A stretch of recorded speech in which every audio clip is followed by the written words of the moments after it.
Support for First Coast Connect is provided in part by Baptist Health and North Florida TPO. Good morning, I'm Ann Schindler, and this is First Coast Connect. Today, what separates ordinary pet owners from animal activists?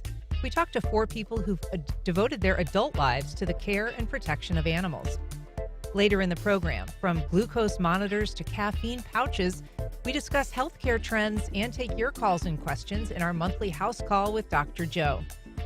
But first, my guests are well familiar with the challenges of animal advocacy, whether it's shortages in shelter capacity, staffing, or funding. But they are also driven by the rewards of their work, which has defined most of their adult lives. Here to talk about it, I am joined by Mike Bricker, Chief of Duval County Animal Care and Protective Services. Good morning, Chief Bricker. Good morning. Thanks for having me. Lindsay Layendecker, Animal Fosterer and Senior Director of Development with the Jacksonville Humane Society. Good morning, Lindsay. Good morning. We are also joined by Jessie Miller. She's founder and director of the farm animal rescue organization, Epic Outreach. Good morning, Jessie. Good morning. And Lawrence Nicolas, CEO of the Jacksonville Humane Society. Welcome back, Lawrence. Thanks, Ann. Good morning. So I would like to start, if we could, Lawrence, maybe you could just tell us a little bit about overall trends that you're seeing in the Humane Society's work. Yeah, absolutely. So this will be the second year in a row that we have seen our intake actually increase. So we had seen fewer animals enter the shelter the years immediately post-pandemic, but in the last 2 years, especially on the underage kitten side, we have seen our intake increase pretty dramatically. And expect us to be right around 9,000 total animals entering the shelter at JHS. And I know that Animal Care and Protective Services has also seen similar increases so far this year, certainly. Oh, for sure. Yeah, we have like a 34% increase in intakes this year over the last 2 years. And how many total animals would that be about? We're looking at probably an additional 1,000 to 2,000 animals than we had the previous 2 years. So between us, we're right around a little bit higher than 15,000 total intakes. 16,000 is probably fair to expect for this year, which is definitely up from our post-pandemic low, which is going to be more like 11 or 12,000. Now, this is still significantly lower than it was going back 2017, 18, 19. I mean, at the peak of shelter intake here in Duval County, the ACPS was taking in nearly 20,000 animals a year on their own. Yeah. Without JHS taking in any. So we were seeing 25 to 30,000 animals a year, not in ancient history. So while, yes, we are seeing trends start to trickle back up a little bit, it's still significantly lower than it was pre-pandemic. And so Lindsay, is there a way to have a sense of what is behind a trend like this? Is there an understanding? I mean, presumably the overall decline from the, 17, 18, 19, shows some improvement in awareness, spay, neuter. But I mean, when something starts to tick up again like this, what are you all looking at? I think the interesting thing that we say a lot is that it's not necessarily an animal problem. A lot of times when an animal comes to us, usually it's a human problem. So I think just the changes that we've experienced as a society, as a nation, as a globe, since the pandemic in terms of housing and affordability and prices going up, all of those things also directly impact pet parents. And so I don't think it's so much that attitudes towards animals has changed so much as our culture has had a shift and we're just living in a different world now. And so human problems normally are the big contributor to sort of a rise in intake. And is that different, Jessie, in the world of farm animal rescue? I'm not sure that you see the same trends as, puppies and kittens, or if it's a different set of variables. I think for us, we don't really see trends because we don't have the statistics and the data to really see in a trend. But we do see that people lack of knowledge and education is a huge thing. And like Lindsay said, it's not really an animal problem. It is a human problem. So the animals and the calls that we receive for, potbelly pigs or horses or, goats, chickens, whatever that people need to rehome, it's because of either housing or they didn't do their research when they were acquiring that animal, or they're not allowed to have the animal where they're living because the ordinance or whatever stipulates that they can, and of course they didn't do their research, or they don't know how to take care of the animal. So it is an education problem, and it is something that we really strive at Epic Outreach is to really share information to help people make better choices, and help those animals where, either they can keep them or find ways that they can help them. Chief Bricker, when you are seeing, an increase at your facility, what does that translate into? Is that just crowding? Does it mean that there are naturally, necessarily more euthanasias? What happens then? Yeah, I mean, it could account for all those things. Definitely crowding.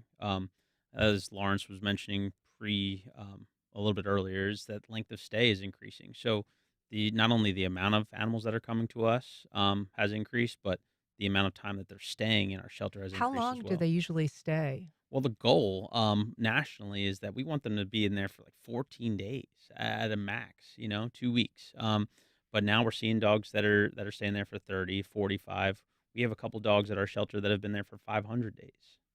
I know, Lindsay, that as a fosterer, you try to get animals out of that environment and into a home, if at all possible, to take care of them. But has there been much research or understanding of just the impacts on an animal if they're in an environment?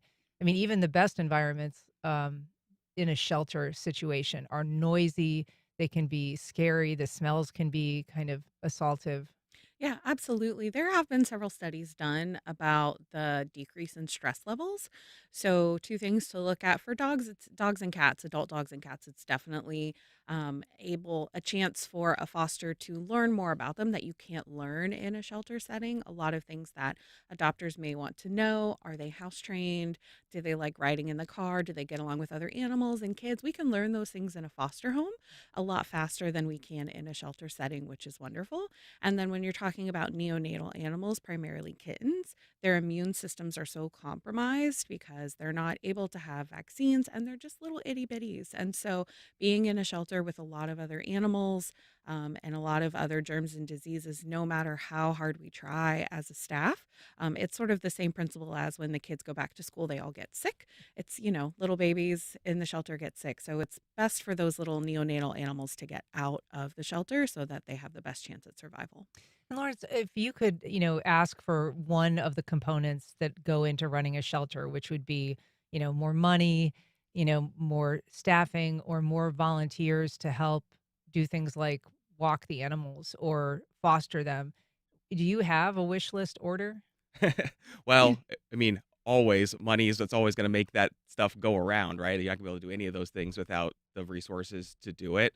But it really is a people thing. I mean, really, I think us having positive community engagement, like Lindsay's talking about, people wanting to come and foster animals or adopt a pet, that really makes the difference.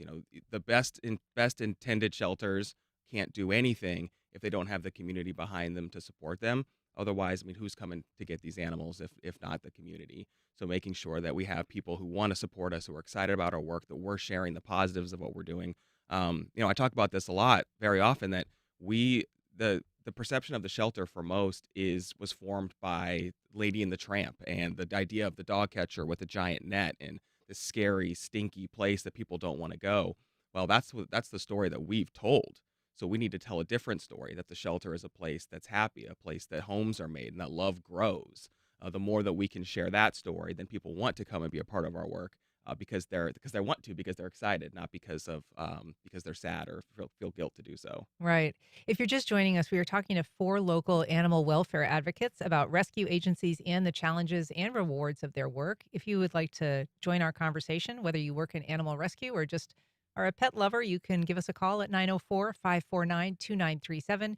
You can also email firstcoastconnect@wjct.org or reach out on social media. We've got a call from Linda in Mandarin. Good morning, Linda. Go ahead. Good morning. I am some people would call a feral cat. I call outside cat mom, a childless cat mom. And one of the things I'd like to suggest that I found very daunting this year is for first timers trying to just take care of animals that they find outside or whatever. When we call shelters, the first thing we're told is, we don't have space, we can't do anything for you, you just try to catch them or do whatever.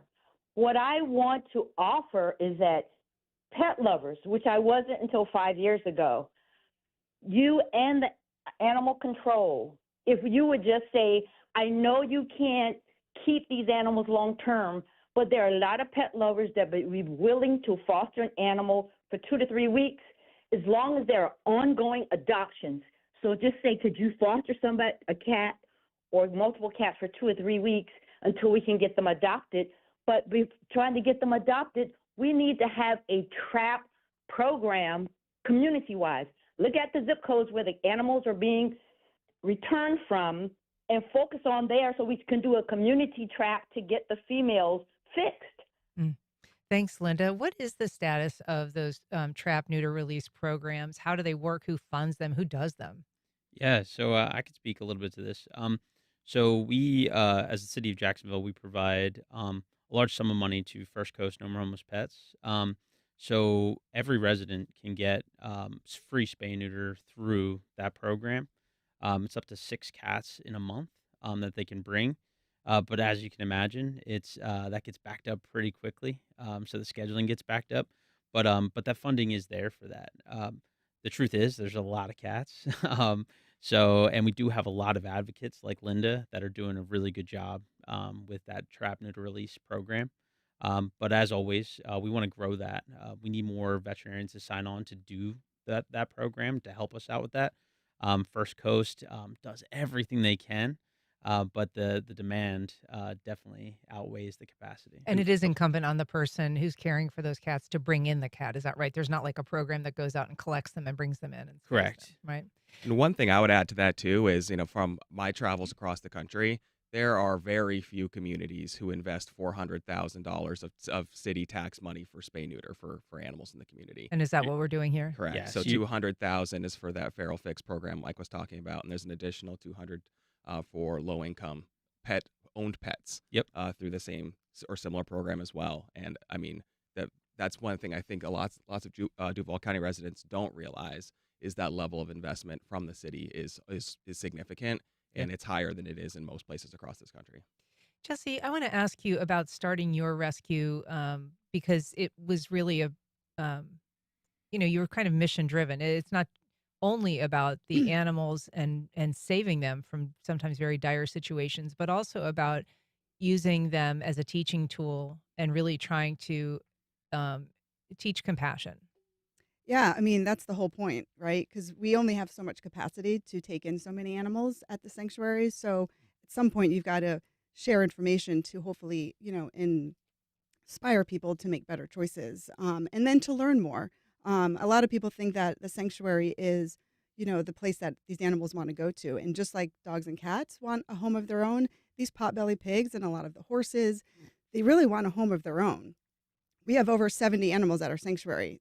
There's just me. I can't give them all the love every single day that a home, their own home could give them. So really it's an education thing for us, and we do teach that through their stories. So when an animal comes to us, like, Jimmy the pig who, was saved from going to slaughter, we can teach, compassion about figuring out where your food comes on your plates. Jimmy is, a farm pig that, is where bacon and pork come from. And so teaching people, letting them see and meet the animal, having that human-animal bond connection when they come to the sanctuary and get a tour is hugely important for us to help carry that message. We've got a call from John on the south side. Good morning, John. Go ahead. Hi, good morning. Thank you for the conversation this morning on taking care of animals in the community. I did want to note that in support of what the previous lady had commented about with regard to the feral cat situation, I take care of a couple dozen cats in our community, and it's a growing issue. There's a constant need to trap the males and the females and get them spay neutered. But No More Homeless Pets now does charge $25 per spay neuter, up to 6 a month, as the gentleman was noting. There is a fee, and just I love doing it, and it winds up attracting raccoons and possums, so they just get fed in the mix. But I wonder. I'm an older guy, and I come from a time when we didn't do this in terms of spay, neuter, and release them back into the community. And I'm wondering, even with the best of intentions, the colonies tend to grow if you're putting out food and you're taking care of them. It's a constant challenge. Some of the males you can't catch, some of the females you can't catch, and here comes another litter. I mean, what is the long-term solution to this? And thank you. Thanks, John, and thanks for the work that you do. I mean, are we seeing any measurable decline in feral cat populations because of trap neuter release, or are they continuing to grow? Well, like we mentioned earlier, the intake has gone down in a huge amount. When we used to get in 20,000 animals, half of those were cats. So we are seeing a decline. Over the past 2 years, we have seen a bit of an increase in kittens and cats, like Lawrence was saying. But that's where these programs really come in, and that's where they shine. I know that Jacksonville Humane Society actually hired a community cat coordinator. Good. So they're putting more work into this because they did see that increase. It's like a cat wrangler. Yeah, yeah, pretty Exactly. much. But this is something that we didn't. We did see a decrease, and we want to see more of that. So we're kind of going back to what we did pre-pandemic, and really putting a focus on these TNR cats. And I These think community too, cats. the other factor is, pre these TNR programs, the alternative was catch and kill. Yep. That the animals were, so those 20,000 cats that came into ACPS at that time, the vast majority of them were euthanized because there was no other option for those cats. Wow. So as societal expectations have changed, and rightfully so, that these animals deserve a chance at life, we shouldn't end their lives prematurely in the shelter. That's what's forced the TNR programming to exist in the first place. So I think, trying to compare pre-TNR to post-TNR is very difficult because the bar for success has changed. Now with the bar for success is that the cats leave the shelter alive. So it's hard to put. We don't want to go backwards there. I mean, Right. that those programs are essential. Otherwise, those cats simply there's nowhere for those cats to go otherwise. And data shows it didn't work.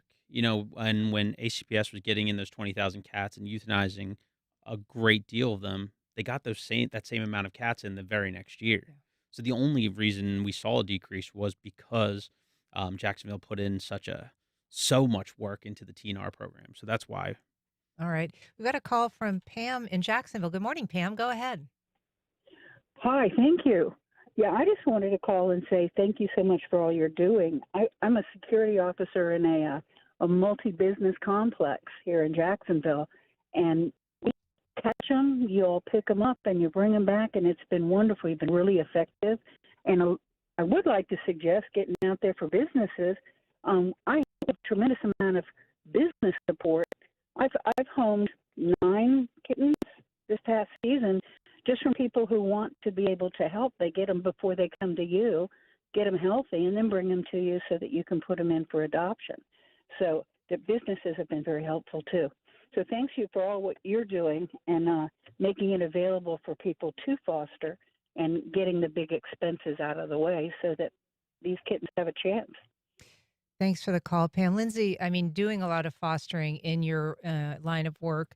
Can you talk a little bit about how you would make the case to somebody to foster a pet? I think a lot of people think it would come with, I mean, obviously it's a responsibility.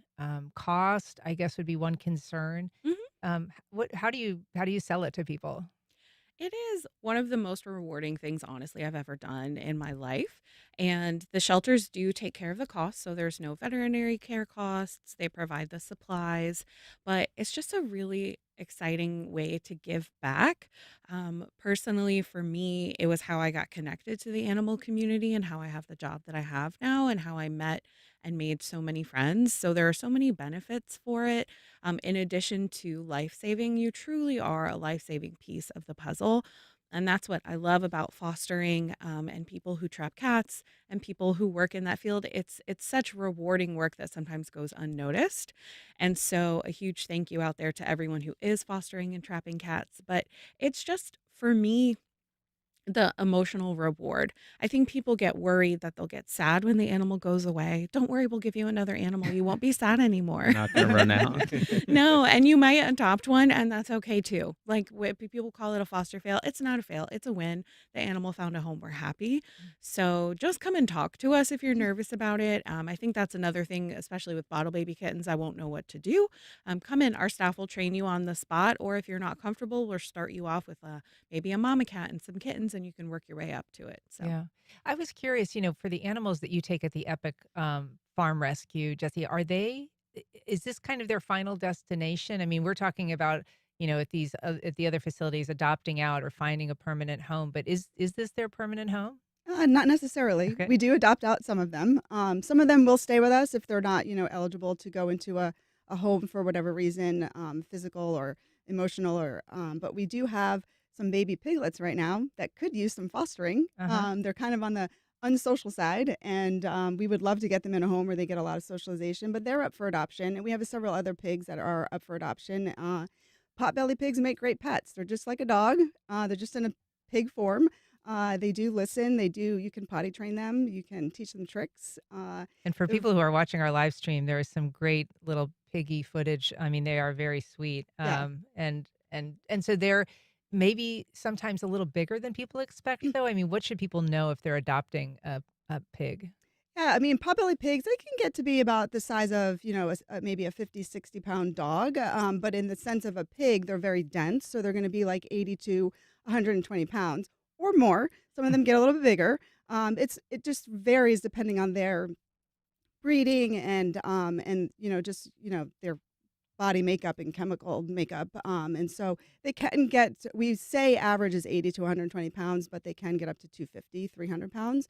So I always recommend to people who want to adopt, go visit a sanctuary, see the different sizes. I mean, at our sanctuary, we have ranges from pigs that are 40, 50 pounds all the way up to 300, 400, 500 pounds. So come see them and see what you're getting into. And we can give you information about how to care for them and, what you need to do and what you need to know to be able to provide for them.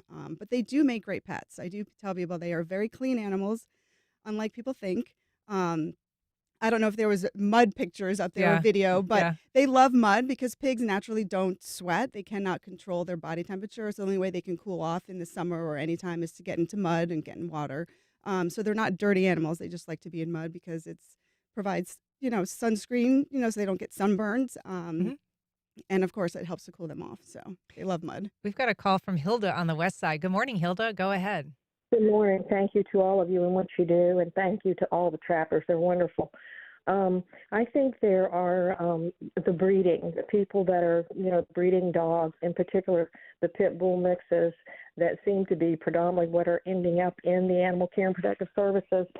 We need to get some type of control over that. And there are a lot of people dumping animals, in particular the cats.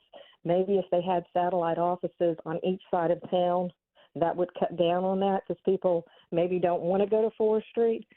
I do think hopefully they do have vouchers for low-income people who want to have animals, to have them, to have their animals neutered. There should be some type of law that people need to get their animals neutered because there is a lot of problems with people dumping cats in particular and them not getting neutered. Yeah, thank you, Hilda, for that. Chief Bricker, when it comes to like an enforcement level, I mean, are there any guidelines governing, people needing to spay or neuter, or is it just, the availability of it and trying to make it affordable? And then to her question about particular breeds that sometimes people are reluctant to adopt, let's be honest. I mean, sometimes people are a little hesitant to take in a pit, a pit bull or a dog with that breed in it because they're worried. Okay. I can answer this question. So, well, first, I guess about pit bulls. Number one, we don't really know what's in our shelter. That's why we don't breed label. There's an amazing group called the Animal Farm Foundation that did studies on this. They tested 100 dogs that you or I would think are pit bulls or pit bull mixes. They have it detailed on this poster. You see all their pictures. And only one out of that 100 was actually like a true like pit bull or pit bull mix. So we really don't know. But the dogs that we do have at our shelter are some of the most amazing dogs that I've ever seen in my entire life. I spend a lot of time in animal welfare, and these are my favorite dogs. So whatever these dogs are the greatest. They're good at everything. They could just stay at home with you. They can go for a 10-mile jog. They just want to be loved, and that's all they really need. But as far as that goes, but we see all sorts of stuff in the shelter. Small dogs, big dogs, medium dogs, every single color. I mean, if you walk through my shelter right now, and you think of a breed, you're probably going to find something that is that breed or looks just like it. So if you don't want a large, short-haired, blocky-headed dog, don't worry. We have plenty of other dogs for you, and definitely a ton of cats. As far as the enforcement, there are a couple ordinances that do help with spay and neuter. Right now, if you have more than 5 dogs, the sixth dog or seventh or eighth has to be fixed. You can only have up to 5 Oh, dogs that are not altered in your home. But to speak about the breeding, traditionally we haven't really done a lot of enforcement for breeders, but I'm proud to say that this year we will be starting that heavy. We just introduced 2 new positions at the shelter. They're specialty investigators, and their job is going to be to make sure that our breeders in Jacksonville are in compliance, and that people that are selling dogs are doing it legally and appropriately. okay. I'm going to take a call from Belinda in Jacksonville. Good morning, Belinda. Go ahead. Hi, I am involved in the TNR, and I live at Penny Retirement Community, and we are subject to quite a few drop-offs, especially cats. But I have been involved in trap and release, which is fixing cats, and we've done close to a little over 50 so far. And I personally feed every day between 10 and 12 cats. Most of them have been fixed. We have, I think, 2 right now that I need to catch and release. But it's about one of the most valuable programs that Clay and Duval County participate in. I don't know how many other counties do that, but it is very valuable, and it's the absolute only way that we're ever going to get a hold of these cats and keep them from breeding. And people think these little kittens are just so wonderful, but then they fail to do something about fixing them, and so it's just a vicious circle. And I don't think they are poorly intended to do that. They don't really want to do it like that, but they just, like someone else was saying, education. But the TNR program is just very valuable, and I am very grateful. Thanks, Belinda. Appreciate it. I do just kind of want to go around, and I mean, you all work in this industry. If you each had sort of your one wish that you could have, I'd be interested in what it is that you would like the community to know, either about the work that you do or the need that you see. Chief Bricker. Yeah, sure. I mean, that's there's a lot, but I think if adoption was our first option, it would help out with most of these issues. So if our first choice was to adopt from a shelter, whether it's JHS or ACPS, that would help with the overcrowding. That would help with spay and neuter. Every animal that you get from us is spayed or neutered, microchipped, fully vaccinated. Helps out with a ton. So I think if we had more people to come in and adopt from our location, we'd be in a much better spot. Yeah, Lindsay. I've been in the animal welfare sphere since 2011, and all of my work has been in Jacksonville. And so I just want, my wish would be for everyone to know how special Jacksonville is, in the sense that it got to the place of life saving by collaboration, by working together. So that's the community working together, ACPS and the Jacksonville Humane Society and the rescues, and everyone's working together. The importance of that and the value of that, and how special that truly makes Jacksonville. As a person who has seen the not so great days to really the better days, I think having sort of a reflection and appreciation of that history and that collaboration is truly, I think, what benefits the animals the most, is our partnership together. Yeah, that is pretty remarkable. Jessie, in terms of the work that you do on the farm. Yeah, I just want to say, before, if this is the last time I get to speak, that we are very blessed in this community to have really great leaders in all respects, from me with the sanctuary to our animal shelters, municipal shelter. We have really good people leading for the animals. So I feel incredibly lucky to be here today with everybody, and so I think for me, it's really about kindness. I mean, just like Mike was just sharing, we do at the sanctuary, any animals that we adopt out, we spay, neuter, we vaccinate, and we microchip all of our pigs. And primarily that's what we adopt out. So we have kind of the same concept in animal sheltering world, in the sanctuary world, where we try to minimize the, breeding of pigs and other animals to help control that population, because we're overwhelmed in our farm animal world as well. So for me, it's really kindness. I really hope that people can raise their conscience and see that dogs and cats are very valued in our communities, but let's raise our conscience and see all species as valued, from horses, pigs, cows, chickens, rabbits. Let's see them all equal, and hopefully start treating them better, with more kindness and compassion, and with the same kind of view that we see dogs and cats. Right. Lawrence? Yeah, so I guess I'll steal kind of some highlights from both of those folks on the other side of the table here. I've been in animal welfare and sheltering since 2008 and all over the country.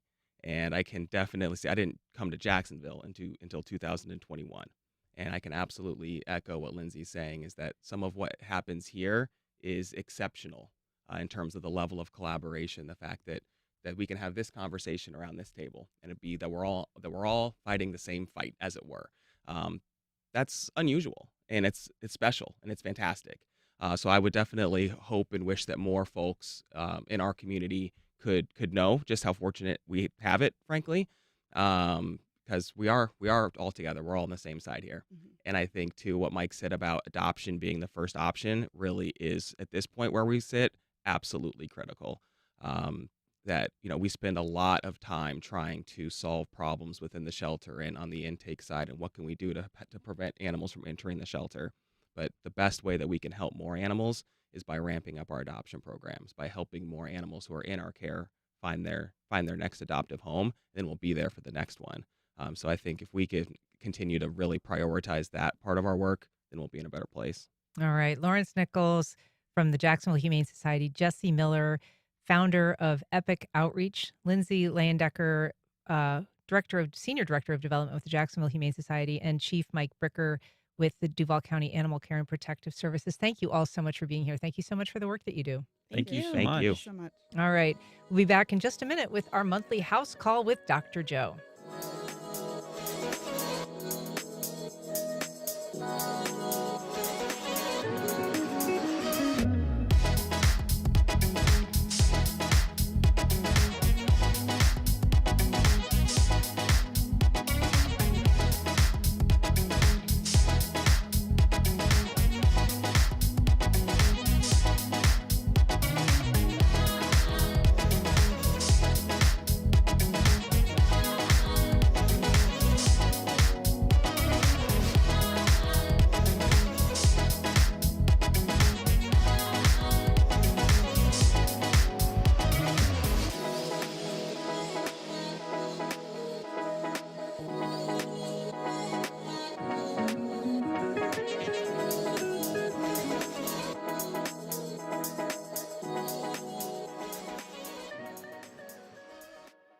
Welcome back. I'm joined now, as I am each month, by our own Dr. Joe Sirven, Mayo neurologist and host of the WJCT program and podcast, What's Health Got to Do with It? He visits us for a monthly house call to take your calls and questions, also talk medical headlines. You can reach us at 904-549-2937, or you can email firstcoastconnect at wjct.org. Dr. Joe, thanks for being here. Always a pleasure, and happy August. Happy August. It's flying by. Too fast, too quick, and so much going on. There is no medical solution for that. I wish there was, yes. Well, let's start, if we can, by a headline. The Prince of Darkness, Ozzy Osbourne, recently felled by Parkinson's disease. This is a disease that periodically comes into the headlines when a celebrity has it, but a lot of people do develop this. Tell us a little bit about when it manifests and what it looks like. Yes, so Parkinson's disease is a neurodegenerative condition. So that means that there's a degeneration, a specific part of the brain that occurs, and it leads to this depletion of a specific neurotransmitter called dopamine. Now, we use dopamine for a lot of different things, but a lot of times it's very important in this condition for things like movement, smoothness of movement. So the way it presents is people talk about tremor, rigidity. Their face becomes almost like masked, and they have difficulty with walking. And so what occurs is that it presents uh, typically in the typical age group is 50s to 60s, but there are early onset versions. Ozzy Osbourne had one of those, and it progresses. The good news, there are treatments for it, not a cure, but there are treatments, and it does last a long time, so you can try to manage those symptoms. I have two questions about that. One, kind of what are the early warning signs that maybe people should look for or get tested if they're concerned?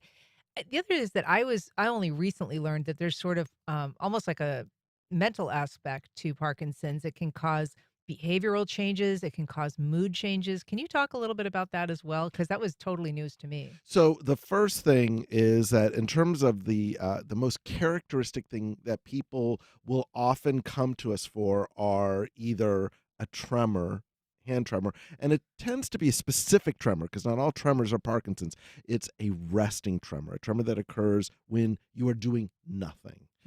That's the biggest thing that sends someone to see someone like myself or one of my colleagues. As the degeneration occurs, you can see in some cases mood changes that occur. Oftentimes, it can be related to some of the medications that are utilized because dopamine, this thing that you have a loss of, if you will, because of what's degenerating in the brain, is also the same dopamine we talk about in addiction and getting the dopamine high. So when you get medications that supplement that, you can actually get into some of those behavioral effects as well. Oh, interesting. So with Mr. Osborne, which my condolences to his family and all, but he had this for 20 years or so, and he's also unusual in that he had one of these genetic mutations of Parkinson's. Most Parkinson's is not genetic, but he had one of those. He was in that small percentage that he had one of the mutations that kind of led him to have an early onset and a very long duration of his disease. And it's interesting because, of course, he was able to perform throughout a lot of that despite this. But you're saying that, there's some genetic transmission of Parkinson's, which is what Small he had. percentage, yeah. But the other, what do we know about causes? I've heard that head injuries can be part of it. Exposure to pesticides could possibly be connected. We're still trying to figure that out. Just literally the other day, researchers at Northwestern actually put out yet a very fascinating and tantalizing new finding out of a study that was done at Northwestern University, where they found that brains of individuals with Parkinson's and compared them to those who do not, that they uncovered that a virus that we all thought is assumed to be completely harmless and humanless, called pegivirus, was found in the samples of those brains and as well as their spinal fluid. What this means, we don't know yet, but it is another interesting way because that could open up a doorway to yet another line of inquiry and research and a very different treatment approach if that's what we find.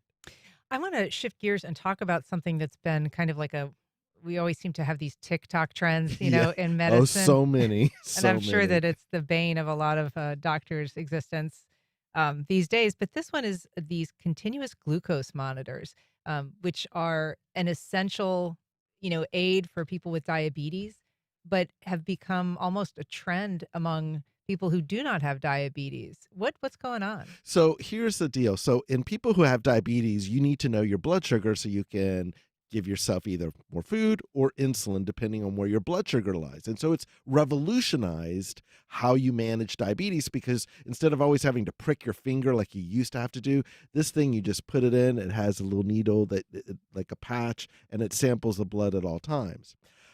For diabetics, that's great. But in TikTok world and other avenues, people are using these to basically make a whole host of claims that I know my blood sugar and therefore I know what I need to do with it. Here's the reality. Our blood sugar, it varies throughout the day from when you wake up to when you go to bed, when you eat something versus not eat something. we go through a lot of different variations. None of us know what to do with that data other than what you already know. When I'm hungry, that means my blood sugar probably is a little lower, and therefore I probably should eat. And if it's very high, maybe I shouldn't eat because you're not going to be hungry. In other words, I'm not sure what the add-on value is to knowing something that you already know inherently. But this, a lot of people are jumping onto this because it's like, well, I know my blood sugar. Well, that's that's great, but I'm not sure what we know what to do with that data because it varies already throughout the day. Do you think that we're going to continue to see this sort of pushed? I mean, I know that one of the influencers in the medical world is the Surgeon General nominee, Casey Means, who has a company that is called Levels, and it kind of helps people track various elements of their health, exercise and sleep and nutrition. But it also, this package that they sell can also include these continuous glucose monitors. If she is named the next Surgeon General, and we know that the Secretary of Health and Human Services, RFK, has also kind of said that this could be a tool for people to determine, healthy eating habits. I'm not sure. I'd love to see the data and the research that shows me that that's the case. As I said, blood sugar goes up and down over the course of a given day. Where this could be useful, if this is a spot check and when you are, haven't eaten and your blood sugar is elevated persistently, maybe it'll help to diagnose diabetes. But outside of something like that, I'm not sure what data, what information that just normally living is that this is going to add on for us. So I'd love to see how that goes on. I would not be wanting to put myself to continuous glucose monitoring without a condition. Do you just wish that people would listen to their doctors instead of TikTok when it comes to things like this? I would love it if that, number one, they can get in to see their doctor, and number two, listen to them when they get in there to have these type of discussions. Well, we are talking to Dr. Joe Sirven, Mayo neurologist and host of the WJCT program, What's Health Got to Do with It? He joins us each month to talk medical headlines and to answer your medical calls and questions. And you can reach us at 904-549-2937. I do want to talk just briefly about a new IVF program, IVF approach they tried in the UK. It's not something that's legal in the US, but it basically might prevent diseases from being transmitted. And we've got just about a minute. I will just say that this was fairly landmark. This is a very specific condition for people who have mitochondrial conditions. Mitochondria is the energy cell, the energy battery of each cell. And for people who have mitochondrial problems genetically, it's very devastating. In this particular case, they were able to literally have a fertilized egg, and then they pulled out the nucleus of that egg, put it into yet a third person's egg with normal mitochondria, and created this three-person item with the mitochondria, normal mitochondria from the mom of a donor, and then the rest of the person coming from the typical parent, a three-person way. And it has to do with the fact that mitochondrial diseases are inherited through the mom and not through typical genetics. And this helped avoid some of these diseases being passed on. It was reported in the New England Journal of Medicine, at least for the first set of kids that emerged from this at the age of 2, they showed no evidence, and that's huge. Of course, we have to see how life goes for the next decade to make sure that kind of followed through. Right. And important to note, it is currently not permitted in the United States. We're going to have to take a short break. We are with Dr. Joe Sirven, Mayo neurologist and host of What's Health Got to Do with It? We'll be back in just 2 minutes.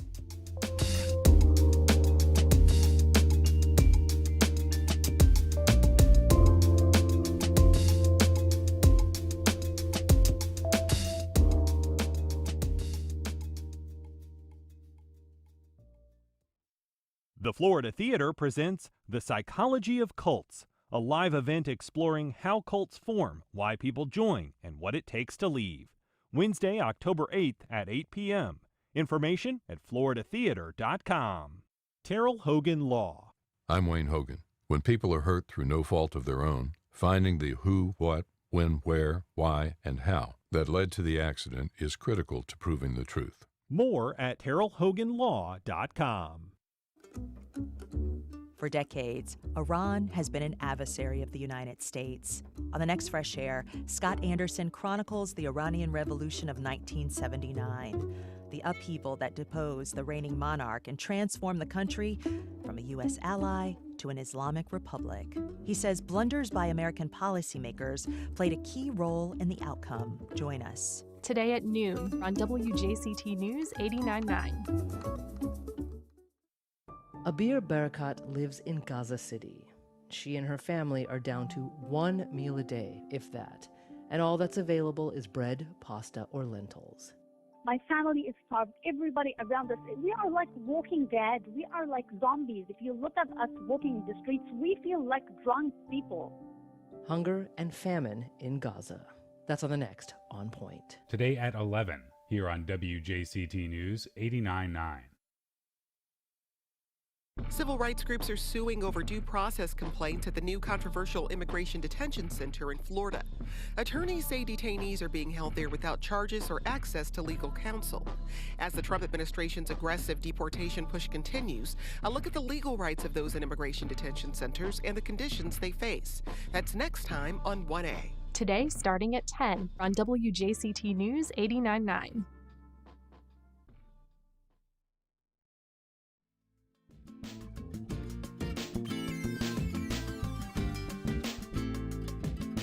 Welcome back. We are joined by Dr. Joe Sirven, as we are every month, for his house call, where he answers your medical questions and also talks the latest medical headlines. Dr. Joe, I do want to talk about this. It's kind of another TikTok trend. Okay. It has to do with these pouches that contain caffeine. I mean, we've heard a lot about these nicotine pouches that have become very popular among young people, including teenagers. But this is maybe the next little trend. Yeah, so this is from the brainchild of the marketing people who brought us all of the good stuff with Juul. Yeah. So this is what they've come up with. This is a caffeine pouch, and it's literally that, a little pouch, and you literally place it between your lip and your gum, and it soaks, and it basically this caffeine amount goes right into your system because your mucosa, the soft, wet tissue right there in that location, absorbs it, bypassing the digestive tract. So you have literally almost the closest thing to a direct caffeine boost that you could have short of having an IV. Oh, my. And you get 50 to 100 milligrams of this caffeine going right into you at that point. And that is an interesting caffeine boost. They put some B vitamins to give it some health element, but that's a amount of caffeine that you don't even have your liver or your GI tract to take out any of it, just going right into you. So that's a way of getting a quick boost should one want that. And so when kids are using it, I mean, we remember a couple years ago when Panera pulled back these charged lemonades they were selling because there was ill effects, even a death or two, as I recall, from excessive caffeine. Exactly. Just remember, like for kids, the maximum amount of caffeine in a given day is about 100 milligrams. So that maybe is 2 energy drinks or having 4 cups of coffee that's brewed. So when you have that in one pouch going right to you in a direct route, this is just asking for trouble. We have not seen yet things like a report like what happened with the Panera, but it's just a matter of time. This is one of those that we're going to have to wait and see how this kind of plays out. But just be mindful that although caffeine has its good sides, too much of anything can also have a downside. And sometimes those downsides are just plain serious. There's no antidote in the emergency room short of giving active charcoal for caffeine poisoning, should that occur. And we do know that ER visits for caffeine, excessive caffeine have gone up in recent years. But I'm curious, I mean, and I'm guessing not much is known about the combination of that with these nicotine pouches because some people are using both simultaneously. This is one of those areas, again, that sadly we'll only know if something bad occurs and it really starts picking up. Having both a direct line of caffeine and nicotine, that just sounds like a recipe for a very bad problem. I have a question from Susie in email. She's saying, I'm a type 2 diabetic, and one of the things I discovered that was surprising to me is that frequently monitoring my blood sugars, that oftentimes when I feel really hungry, I'm actually high in my glucose readings, not low as you would think. I wondered about that and why my body was giving me a false message, as it were. So that's a great question, and it has to do with how insulin and sugar and diabetes work. So diabetes, there's two types. There's a type 1 diabetes, which is we're talking about insulin shortage, your body's not producing enough, and then type 2, which really is more about insulin resistance, that it is not working at the same level with the way that we would normally think. And so you can get a reading like that, as Susie just pointed out, that doesn't necessarily match how you feel. The second thing is that hunger feelings and your blood sugar don't match up at the exact same time. Sometimes when it's really low, sure, that matches up. But the opposite does not always. That feeling of satiety, which is I'm full, doesn't always match up to what your blood sugar is showing. That is fascinating. And so those monitors, when they're giving you a reading, are they necessarily telling you it's time to eat? It is not. And that's the whole point. I'm not sure what you necessarily do with this. I mean, and maybe this is something that with time, as people come out with patterns, we will understand that because we didn't have this technology. But right now, literally using it at this moment, I don't know what to do with that information. Well, we're going to have to leave it there. You can hear Dr. Joe Sirven Saturdays at 4 on WJCT 89.9. You can also find his show, What's Health Got to Do with It, on your favorite podcast platform. Dr. Joe Sirven, thank you so much for being here. Always a pleasure, Ann. All right. And that's our program. Thank you for listening. If you have feedback or suggestions, you can send either to firstcoastconnect at WJCT.org. And if you missed anything, you can catch our rebroadcast at 8 o'clock tonight, or find our entire archive at WJCT.org and your favorite podcast platform. The executive producer of First Coast Connect is David Luckin. Our show is produced by Stacey Bennett and directed by Brady Corum. Our interns are Lo Oliveri and Camille Crawford, and our theme music is performed by Club De Belugas. Join us tomorrow when we ask Jacksonville City Council President Kevin Carrico what kind of leader he plans to be. I'm Ann Schindler. You've been listening to First Coast Connect. First Coast Connect is provided by Baptist Health and the North Florida TPO. Baptist Health is a proud supporter of First Coast Connect. Baptist Health, committed to building a healthier community for all of us. More info at 202-4YOU or baptistjacks.com. The North Florida TPO is dedicated to transportation planning, funding, clean fuels, and new technologies for a vibrant, resilient, and connected region. More information available at northfloridatpo.com. Life South Community Blood Centers, providing blood and patient services to the local hospitals, serving patients in this community.